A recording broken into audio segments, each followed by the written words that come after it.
Hello everyone, I hope आप सब अच्छे होंगे। आप सबकी तैयारी अच्छी चल रही होगी। तो सुबह की शुरुआत होती है आज 5 बजे से। तो ये रहा कुछ मॉर्निंग का व्यू। इतना बढ़िया व्यू हो रहा था सुबह, इतनी शांति थी और इतना अच्छा लग रहा था ना सुबह। मतलब हम लोग क्या करते हैं, पढ़ने के लिए सुबह उठ जाते हैं, लेकिन बाहर एक बार वॉक नहीं कर पाते छत पे। लेकिन आज का मौसम सच्ची में इतना ज़्यादा अच्छा था ना, इतना अच्छा लगता है ऐसा मौसम।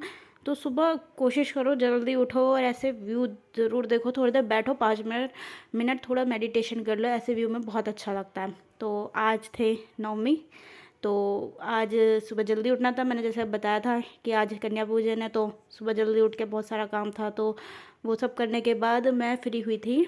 ऐसा था कि 10 बजे, 10:30, 11 बज गए थे मेरे को फ्री होते होते, क्योंकि टाइम लग जाता, थोड़ा बहुत इधर उधर हो जाता, और भी काम होते हैं उसके अलावा भी।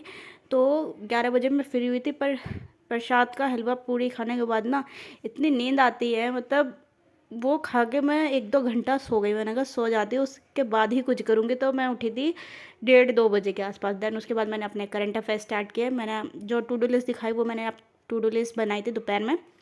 तो मैंने स्टार्ट किया यहाँ पे करंट अफेयर्स मैं कर रही हूँ आशीष सर से। अड्डा पे पढ़ाते हैं, अड्डा 247 पे यूट्यूब चैनल पे। तो यहाँ से मैंने अपने करंट अफेयर्स किए। देखो एक चीज़ है कि दोपहर में मैंने स्टडी शुरू तो करी, लेकिन मेरे को ना एक आदत है कि करंट अफेयर और एडिटोरियल, ये जो चीज़, ये दोनों ना मेरी सुबह हो जाए ना तो मेरे को थोड़ी शांति रहती है और मेरे को बहुत अच्छे से समझ में आती है। लेकिन अगर मैं दोपहर से शुरू करती हूँ तो ये मेरे लिए थोड़ा वो हो जाता है। उसको वो जो सर एक बार बताते हैं ना, वो मुझे 3 बार 2 बार सुनना पड़ता है। थोड़ा भारी पड़ता है, मन नहीं करता दोपहर में करने का, लेकिन करना तो पड़ेगा, स्किप नहीं करना। तो आज डे 19 था। तो आज ज़्यादा कुछ नहीं किया मैंने, थोड़ा बहुत ही किया है। जो किया है वो मैं आपको दिखा देती हूँ। और करंट अफेयर, भाई देखो मैंने कल कंप्यूटर में बहुत सारी चीज़ें पता करी, कैसे क्या करना है क्या नहीं करना। अगर अगर कुछ अच्छा होता है कि कंप्यूटर में मेरे को कुछ अच्छी नई चीज़ पता चलेगी तो मैं आपके साथ ज़रूर शेयर करूँगी, बताऊँगी कंप्यूटर के लिए मैं कैसे कर रही हूँ, क्या कर रही हूँ। अगर आप भी करते हैं तो प्लीज़ अपना ज़रूर शेयर किया करें। तो ये रहे मेरे कुछ यहाँ के। उसके बाद मैंने मतलब करंट अफेयर करने के बाद अपनी रीजनिंग स्टार्ट करी थी, मेंस की, मिसलिनियस की। तो एक चीज़ बता रही थी, अगर आपने मेरी प्रीवियस वीडियो देखी होंगी और पुरानी, तो उसमें मैंने बताया था कि मैं जो रीजनिंग मेंस कर रही हूँ वो दूसरे बैच से कर रही हूँ, मतलब अंकुश सर के रीजनिंग मास्टर प्रो 2 ओज़र कर रही हूँ दूसरे से। लेकिन ऐसा हुआ था कि वो ना उनका ऐप का इंटरफेस पूरा चेंज हो गया, वो क्लास मुझे मिली ही नहीं।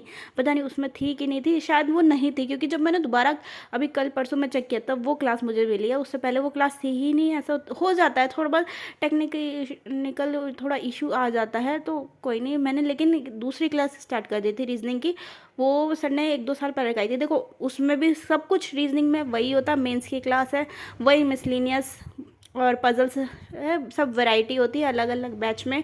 हमारी वहीं से प्रैक्टिस शुरू होती है। तो कोई सभी करे, लेकिन ज़रूर करे। करना नहीं है कि हम ये सोचें कि हम नहीं कर रहे और हो गया, ऐसा कुछ नहीं है। प्रैक्टिस सारी करनी पड़ेगी। तो आपको कंटेंट जो देते हैं ना सर, वो करना है आपको। वो अगर करोगे तो आराम से होगा। सर पीडीएफ देते हैं, इतना सारा कंटेंट है, भर भर के है, तो हमें करने से मतलब होना चाहिए। और बेस्ट ये है कि जिस भी टीचर से आपको समझ में आता है उनका टीचर को बिल्कुल फॉलो करना चाहिए। तो मैं तो रीजनिंग अंकुश सर से ही करती हूँ, पहले भी करती थी।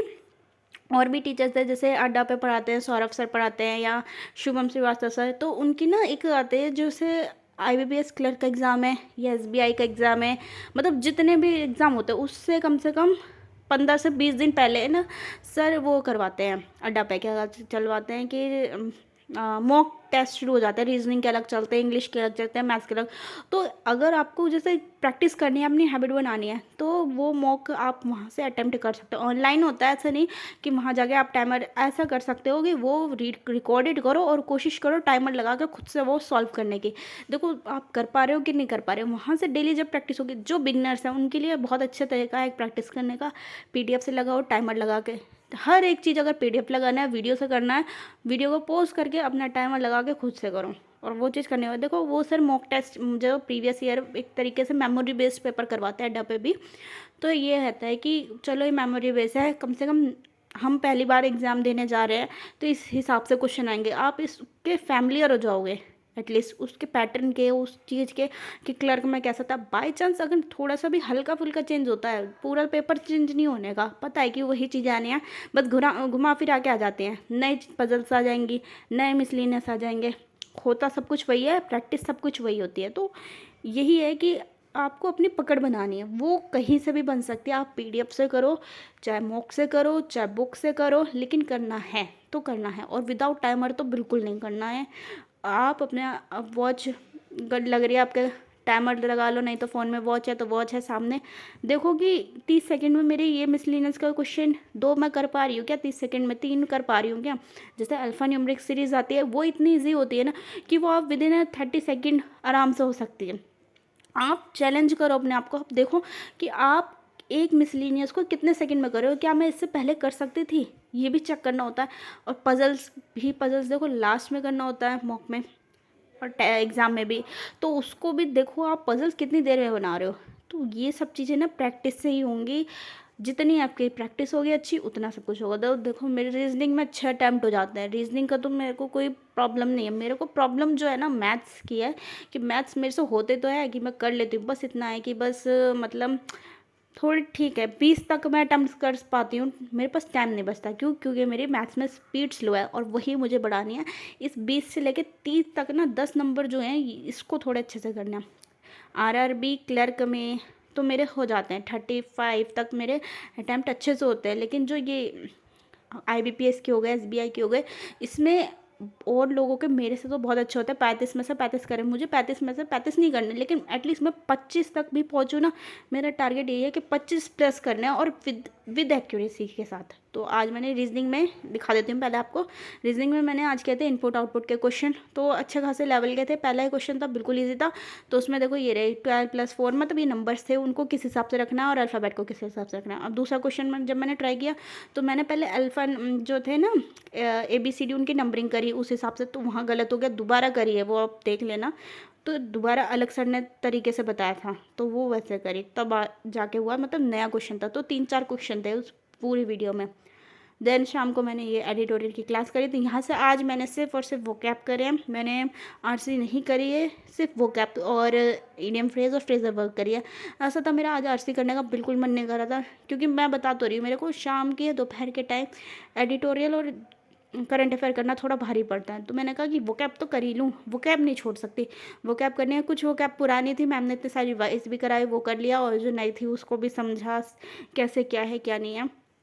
अब जितनी प्रैक्टिस होगी ना, ऐसे है ना कि मैं एक दिन मॉक दे रही थी इंग्लिश का, शायद अभी 3-4 दिन पहले ही, तो उसमें एक वर्ड आया था, वो मैंने वहाँ से पढ़ा। उस टाइम मुझे ठीक है कि वो मुझे नहीं पता था उसका मतलब क्या है, मैंने वहाँ से पता किया।